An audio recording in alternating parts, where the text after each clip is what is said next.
Imagine, if you will, standing in a room filled with mirrors. But these are no ordinary mirrors. Each one subtly distorts your reflection in ways so nuanced you might not even notice at first glance. Some make you appear taller, others wider, and still others reflect you just as you are, but in surroundings you don't recognize. This room holds a certain magic, a transformative energy that makes you question, makes you wonder, which reflection is true. This is the world of cognitive biases, invisible forces shaping our thoughts, bending our perceptions, crafting a version of reality uniquely our own. These biases are the echoes from the depths of our mind, whispering stories we unwittingly accept as truth. We all carry them within us, like shadows that never leave our side. But instead of fearing them, we can learn to understand and even embrace them. Picture yourself walking on a beach at dusk, the waves gently lapping at your feet, their rhythm steady and predictable. Our minds, too, crave such predictability. Patterns help us navigate the overwhelming onslaught of information we face daily.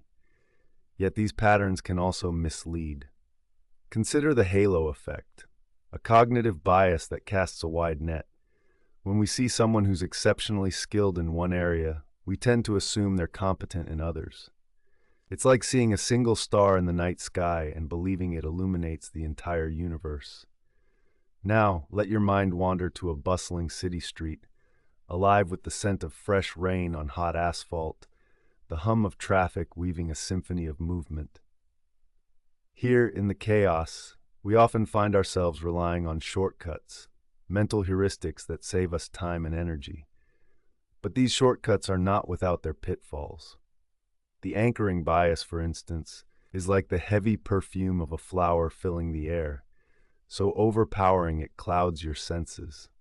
We anchor to initial information, allowing it to color all that follows.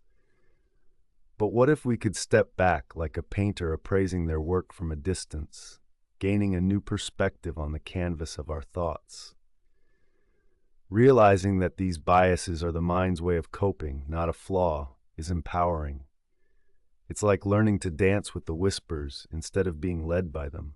Think of the confirmation bias, an old friend who always agrees, who tells you what you want to hear. It seeks out information that aligns with your existing beliefs, creating an echo chamber. It's like walking through a forest where only certain trees catch the sunlight, casting shadows on the others, unseen and unnoticed. But what if we turned our gaze to those shadows? In the quiet of the night, when the world slows, we can teach ourselves to seek discomfort, to question the agreeable, to find balance between the sunlit trees and those shrouded in mystery. As we wander deeper into the realm of biases, we encounter the availability heuristic, a phenomenon as familiar as the scent of an old book, its pages worn and stories well told. It skews our perception of frequency and probability, based on how easily examples come to mind.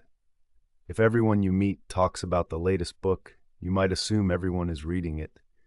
Even if that's far from true, it's like mistaking ripples for waves, not realizing the vast ocean of unseen data beneath the surface.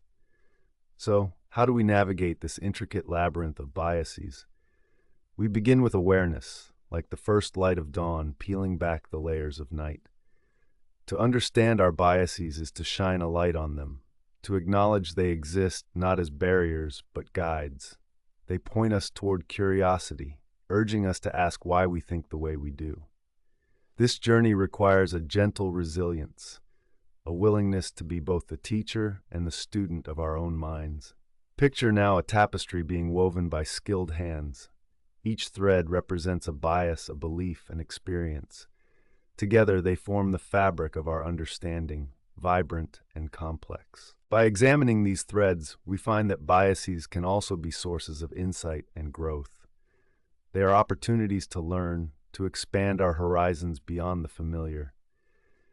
In the end, cognitive biases are like the layers of an ancient manuscript, rich with history and meaning. As we peel back each layer, we discover more about who we are, who we were, and who we might become. The journey is endless, a continual dance of discovery and reflection. So tonight, as you lay beneath the stars or pause in the stillness of your own thoughts, consider the mirrors you've encountered, the biases you've met along the way. Reflect not with judgment, but with gentle curiosity. Ask yourself not just how your biases have shaped your reality, but how you can shape them in return.